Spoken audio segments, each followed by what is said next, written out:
Hello, everyone at Chitkara University. Can you see us? Can you hear us? Ready to start?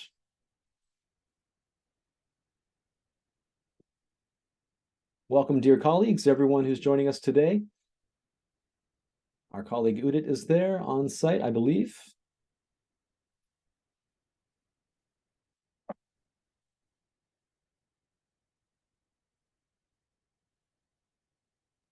Everything seems to be working well, Scott. Udit's just confirmed that we're live and people can see us and hear us, so that's fantastic. Fantastic. Well, shall we start, Dr. Dyke? Absolutely. Thank you, everybody, for joining us today. And yeah, we're going to talk for about 15 minutes, 20 minutes, have a short break in case you have any questions as we move through the first part of our presentation, and then talk again for about another 15, 20 minutes in order that we get this event inside of 45 minutes. And we understand that you'll be closing the university, locking the doors at 4 o'clock. So thank you very much for the opportunity to do this. And yes, please, any questions or any comments or any feedback can be passed directly to our colleague Udit Tomar, who's there on site at Chitkara University. Scott, are we ready to kick off? I think so, right? Fantastic. Thank you, everybody, for joining. My name's Gareth. My dear colleague Scott is also here. We are presenting training events, webinar events for Bentham Science.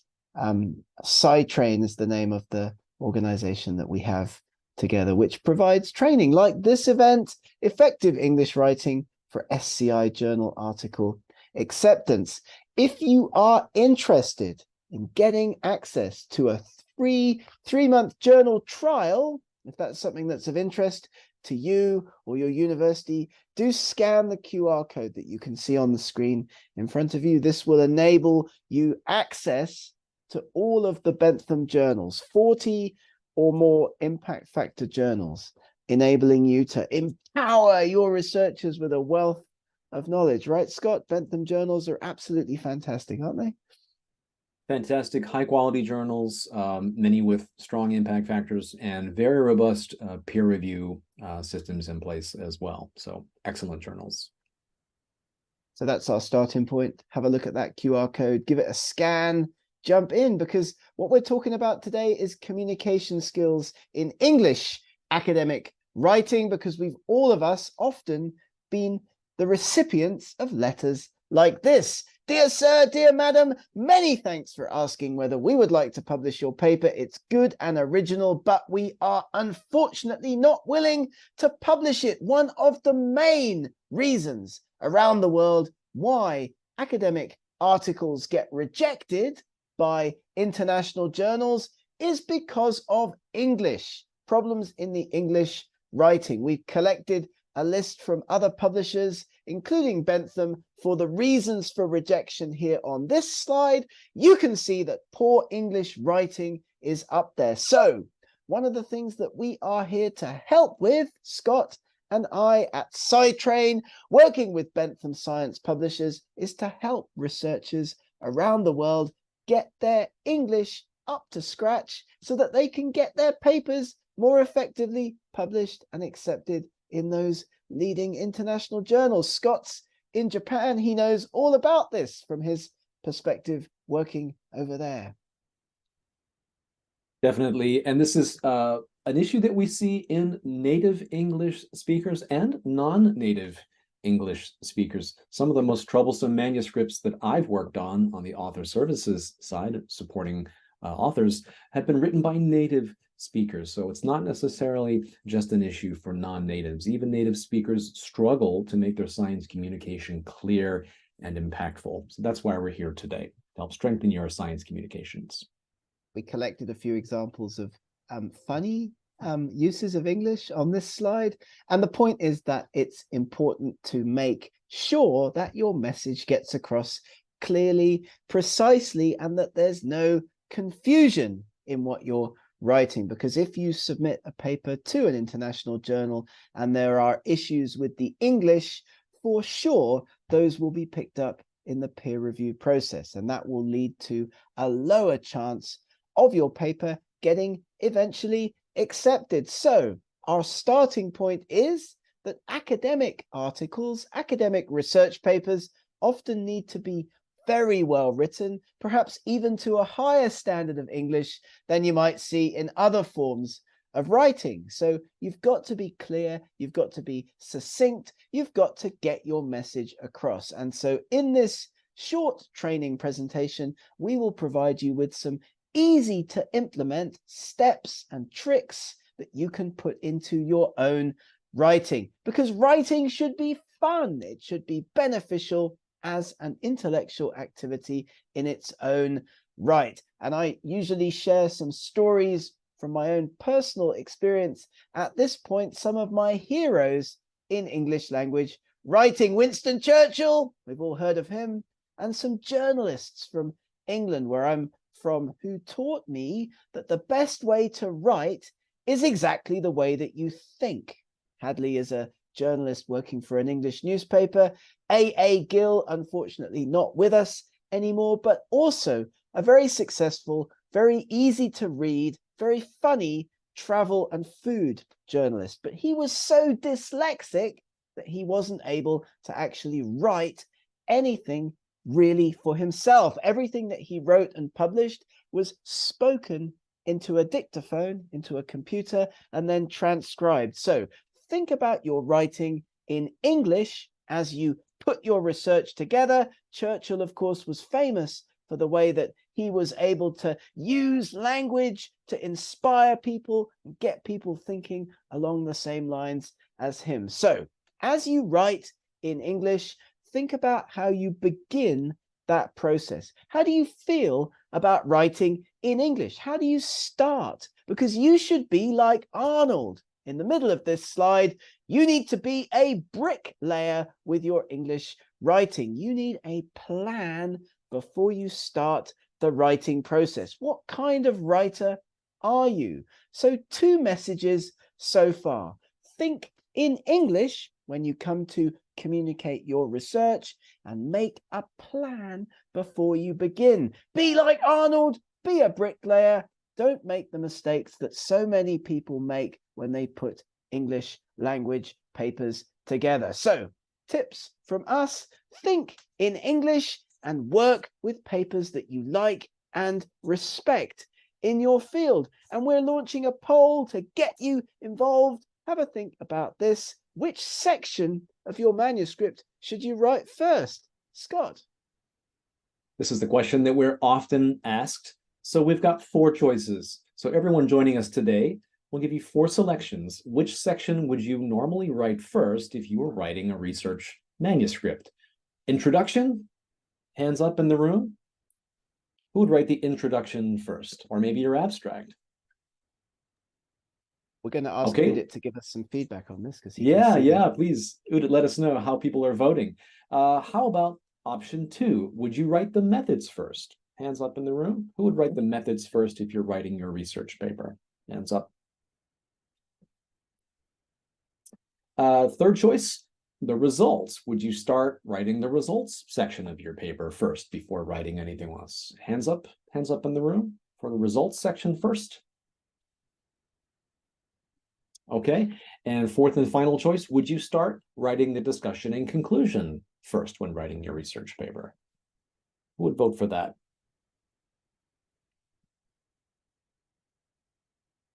Okay, let's ask our expert, Dr. Dyke, where would you start if you were writing a research paper today?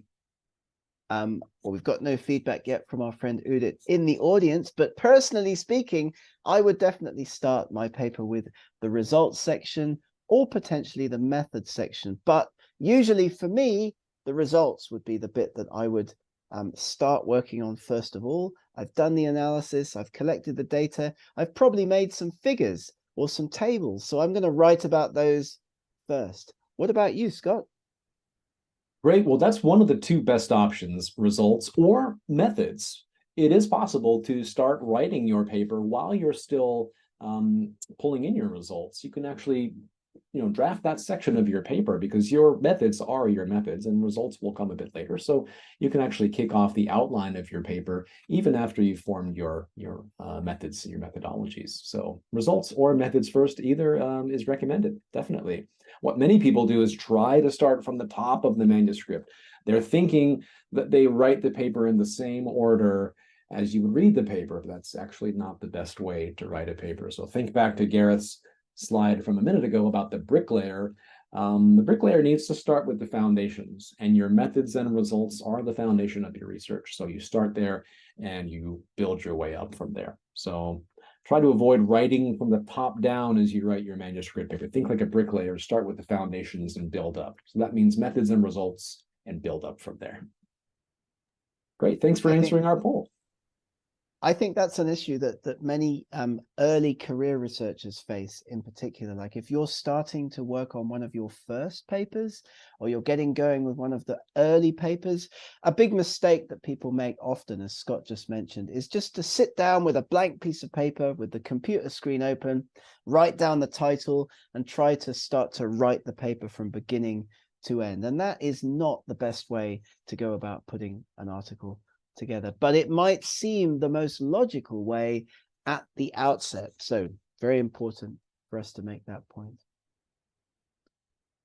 So in terms of English language writing, here are some basic features of good plain English. Short sentences, no unnecessary words, using familiar words in your writing, and that's important so that as many people as possible can access your research, and as many people as possible will be able to read your research, and that will help you to get your papers published in broad scope journals, which of course are the kinds of journals with the higher impact factors. Active voice rather than passive voice in your writing. We'll talk about that in a moment. I'm sure that lots of people will have questions about that, but a clear style and good punctuation. So try to apply these guidelines, these features of English in your academic writing, and basics of plain English, because lots of people think, and we do workshops with researchers all over the world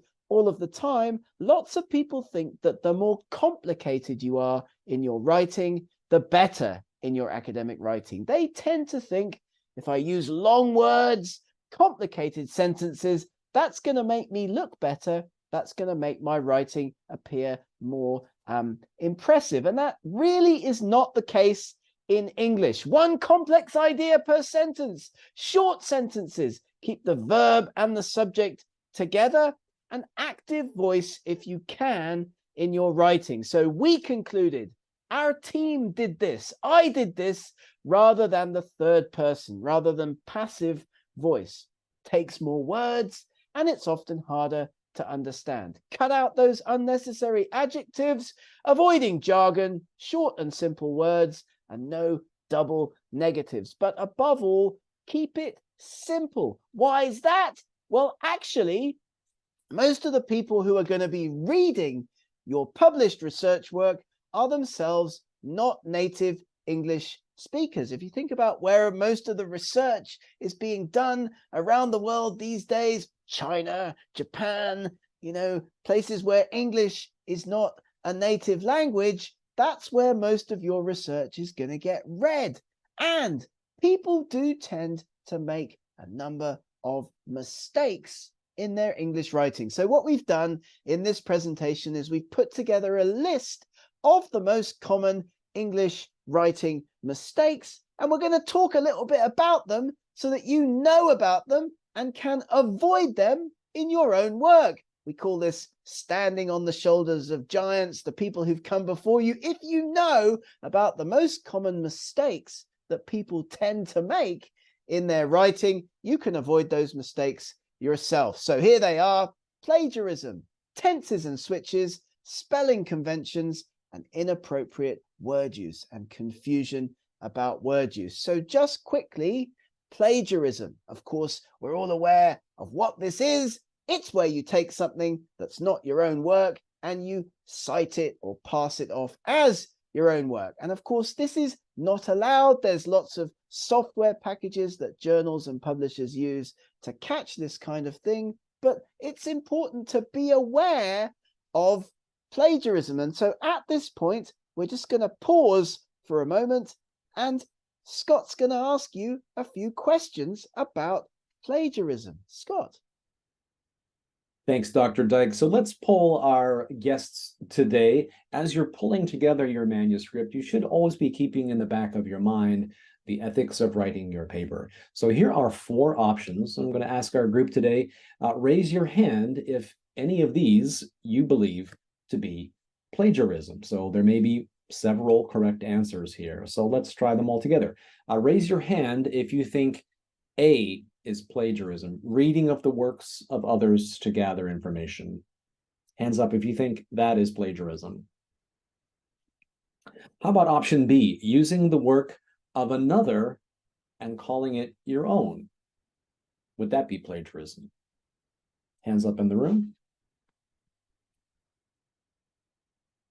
Okay. Option C, citing the works of others to support your argument.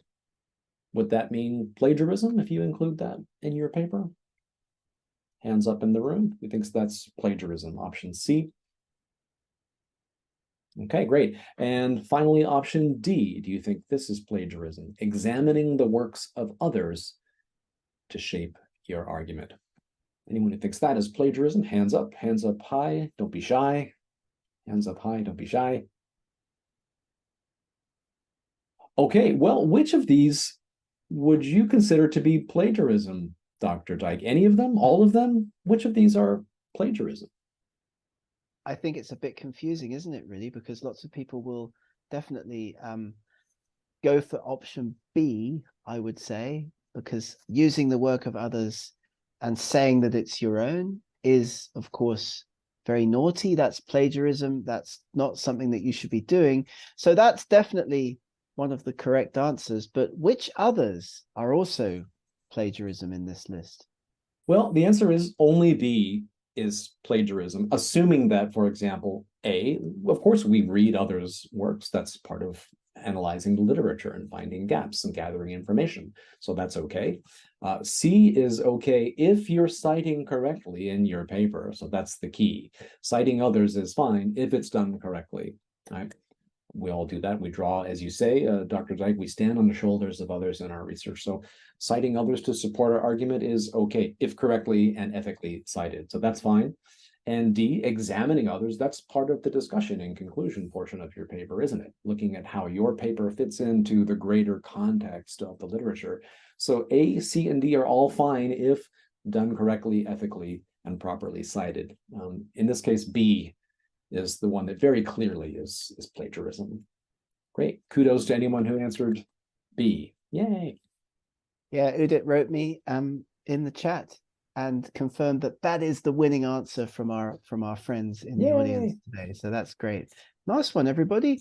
Something else we need to talk about, though, is this issue, and this is self-plagiarism, because lots of researchers, myself included, when I was working full-time as a researcher, are unaware that you can't steal from yourself. If you're reusing something from your own published work, a map, a figure, even some data, you must cite yourself. And this is very, very important because this happens often in academic publishing because researchers are unaware that they have to do this. So they think, people tend to think, I made that map, I made that figure, it's mine, I can reuse it again in any of my subsequent published work. Actually not. You've got to cite the first place that you use a figure, a map, anything in your own published work, subsequently in your later publications. So self-plagiarism is an issue. Moving on to our second common mistake, this is the use of tenses in different sections of academic writing. And this is important because people often make this way, way, way too complicated in terms of which tense to use in the different sections, remember one of the messages of this presentation is that you should keep your writing simple, keep your writing concise, keep it simple. So try to use the present tense as much as possible in your paper. As you can see here in the introduction, in the results, and in the discussion, the present tense is best if possible for accepted facts. Of course, in your methods, as we mentioned earlier, perhaps one of the earliest parts, perhaps the first part of an academic paper that you might write, this bit will be written in the past, but try to keep these different sections as simple as possible in terms of which tenses to use. Now, I'm British, as you can hear from my accent. Scott, my friend and colleague, he's from North America. So there are different spelling conventions between the different kinds of English that we use, right, Scott? Definitely, and people often ask which is most accepted. Well, that's a great question. It really depends, of course, on the journal. And some journals will say that they accept either, but the key is just to be consistent. So what we often see is authors mixing British and American English. So whichever you choose, make sure first that it's acceptable to the journal and that you use that consistently. So I often recommend authors to choose one or the other. I have a colleague who's British, but published to so many journals that preferred American English that he just taught himself to always use American English, even though he himself is British, because it was just easier for him to get into that mode and stay consistent with American English. So find what works for you, but be consistent. You can look at your journal aims and scope, the instructions for authors, because they will say if they have a particular preferred style.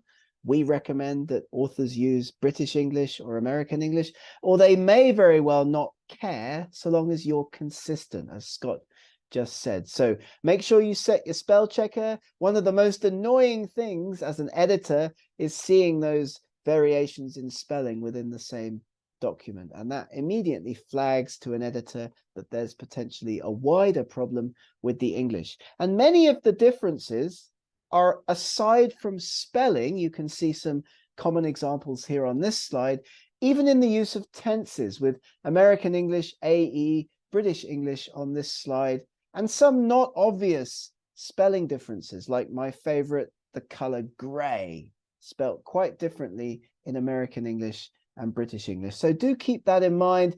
It's a common mistake, so it's well worth being aware of. Also, emotional words. Overuse of superlatives in academic writing is definitely to be avoided. A fantastic discovery, a marvelous result, an absolutely fabulous outcome, earth-shattering, magnificent. Words like this, superlatives, are not in the right place in academic writing. So keep that in mind as well. I edited a paper last week, came from China.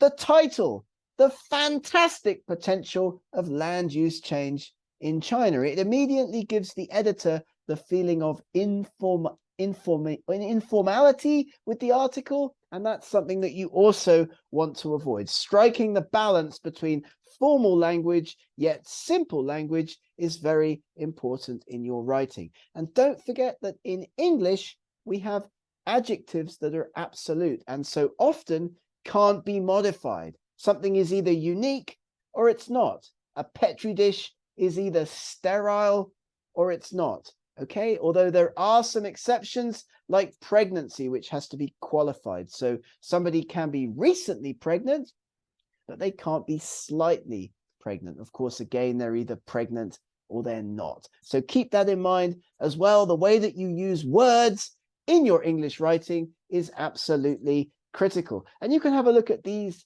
sentences as well. See what you can see in terms of the humorous use of English language in these three sentences. We're giving our audience a few examples here, Scott. So what's wrong with these sentences? See if you can spot.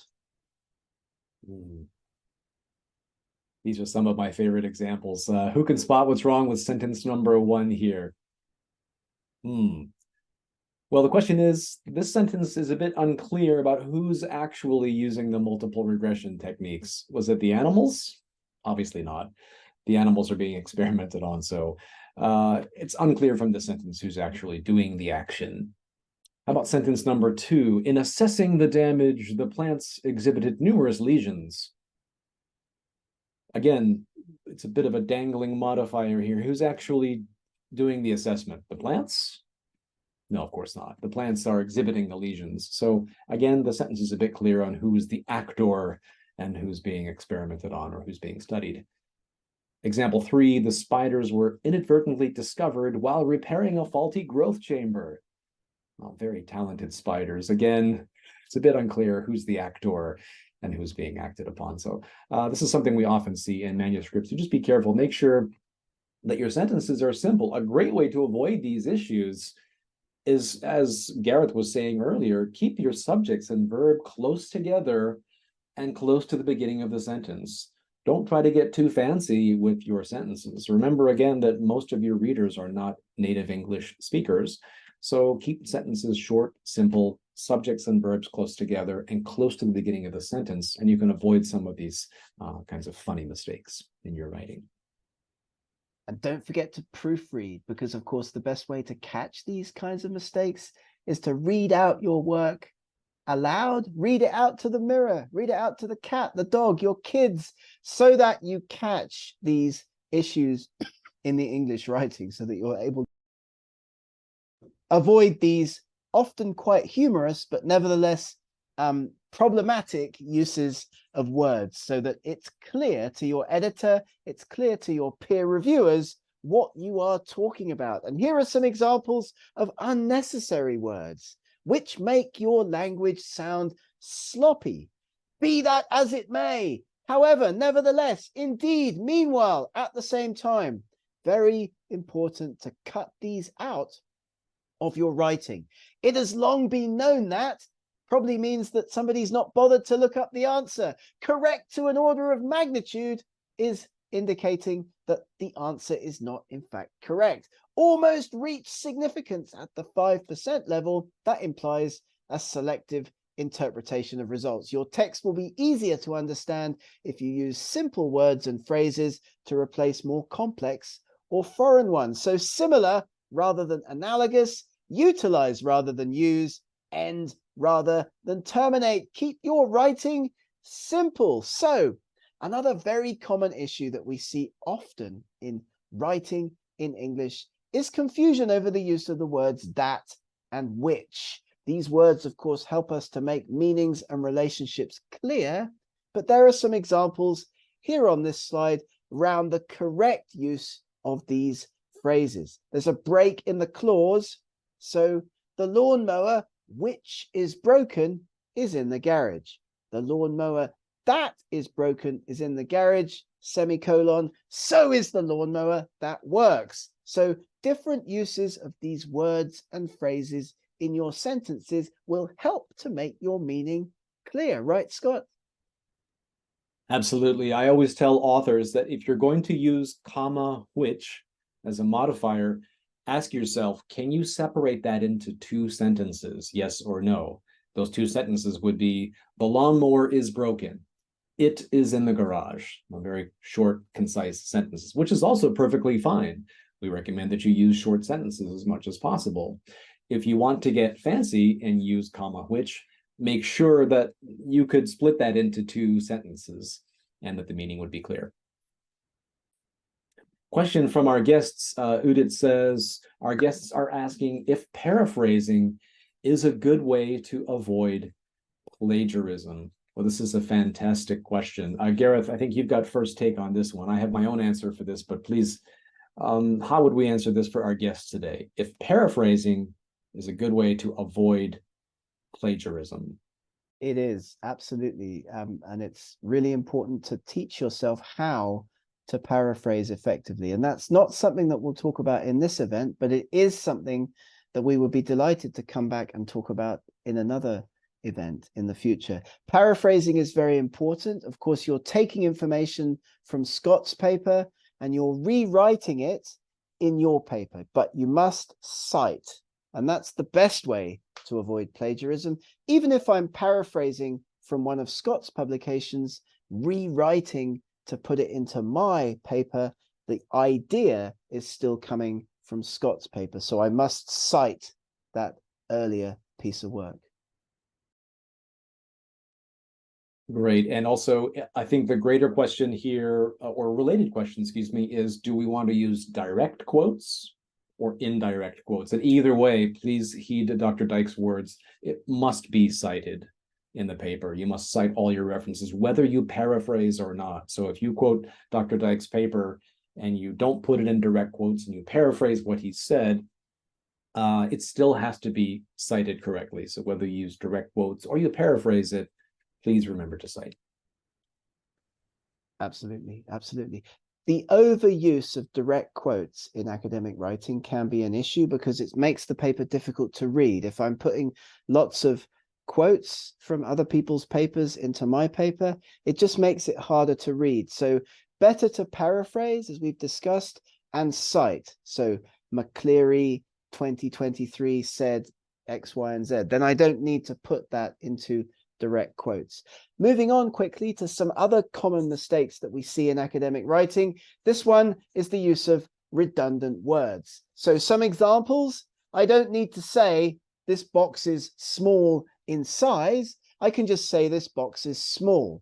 This box is rectangular in shape. You can see the redundancy in the writing. That man is blue in color. Again, it's redundant. And your argument is tenuous in nature. It's not necessary to have those extra words in your sentences. Again, proofreading, checking your work to make sure that these areas of confusion don't occur in your writing is very important, because what you want to do with your writing is signal a clear question. Keep a consistent order, as we've discussed, which bits of your paper to write first, repeating your key messages, keeping a consistent point of view in your writing. That's obvious, really, because if you keep saying things differently, you're going to confuse your readers. Putting those parallel ideas in parallel form. A good example of this is the method section, which then repeats information in the results. You talk about what you've done in your study, and then you talk about what the results are from the method. So those two sections of academic writing are often written in a parallel form. Have a look at some papers in your research area. You'll very, very often see that even the subheadings in the method section and in the results section are the same or very similar. And we talk about topic sentences in one of our other presentations, but these are also clear and important ways to get your message across. If you know your research question, you can set up an expectation for the rest of the paper. This article talks about this, and now I'm going to answer that question in the rest of the article. So explicit phrases, question words, stating those hypotheses and what effects are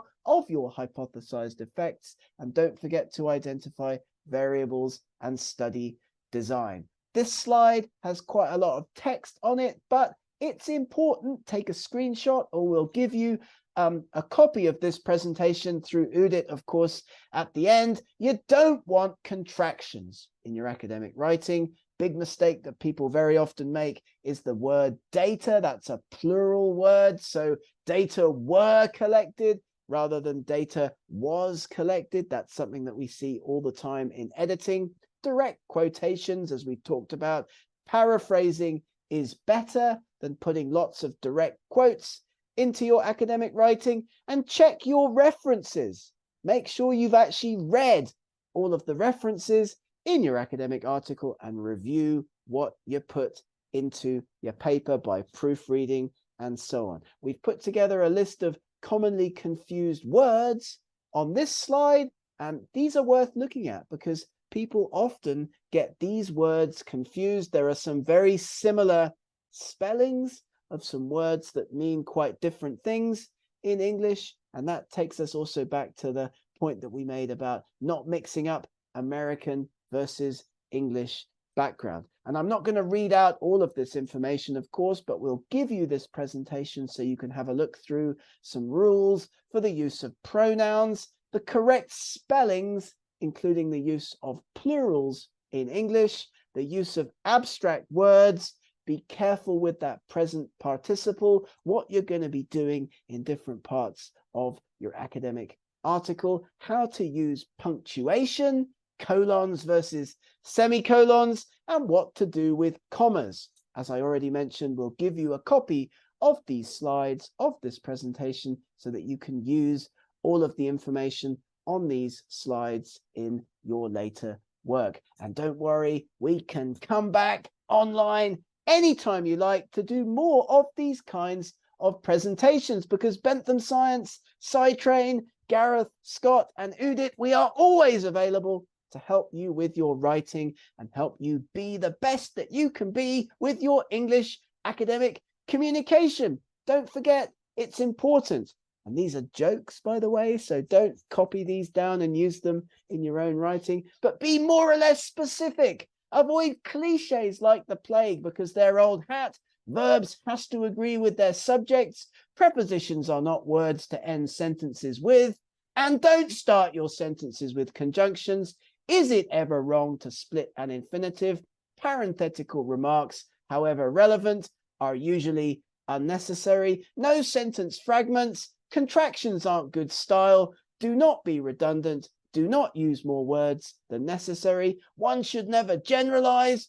Eliminate one-word sentences and eliminate commas that are not necessary. And probably most importantly of all, you never need to use a big word when a diminutive one will suffice. Keep your English writing simple and effective, and proofread, proofread, proofread. Right, Scott? What do you think? How are we doing? Yeah, these are great. These are some of my favorite editor jokes. I love these. Well, I think at that point, everybody, because we're aware that we need to keep this webinar on the short side today, and we do want to leave a few moments for questions and comments. Let's throw the floor open. If you have a question, maybe we can pass it through Udit so that we can try to answer it in our event today. I'll show you this QR code again in case you haven't had the chance to scan it at the beginning of the session. It gives you access to all of our Bentham content through your institution, of course. Don't worry, you can expand your library's collection. And we've talked about English communication and writing skills and some common mistakes and how to avoid them in our presentation today. So hopefully it was useful, and we'd be delighted to come back, wouldn't we, Scott? Like, we love appearing out of the online ether at universities around the world talking about writing and communication skills. We do.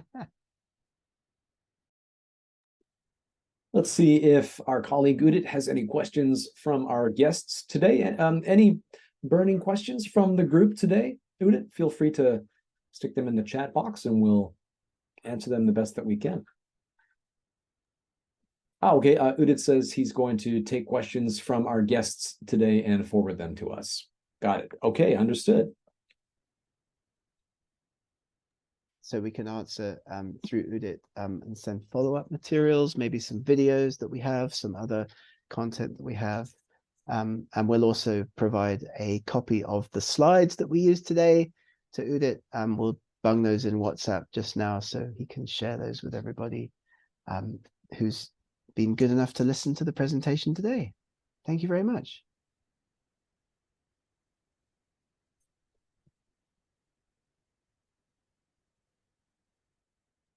So I think we should end the session, and we can talk like through Udit if there's any follow-up.